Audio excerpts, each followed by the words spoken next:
शंकर मित्रांनो, आज आपण अशा देवाच्या विषयी बोलणार आहोत जो आपल्या प्रत्येक संकटात उभा असतो.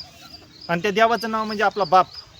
आपल्यावर किती रागावला, किती आपल्याविषयी त्याच्या मनात राग निर्माण झाला, तरी ज्यावेळी आपल्याला अडचण येते, ज्यावेळेस आपण घरी जातो किंवा आपण कुठल्या मोठ्या संकटात असतो, त्यावेळेस गेल्यानंतर आपल्याला सहज आपला चेहरा बघून जो ओळखतो ना, तो आपला बाप.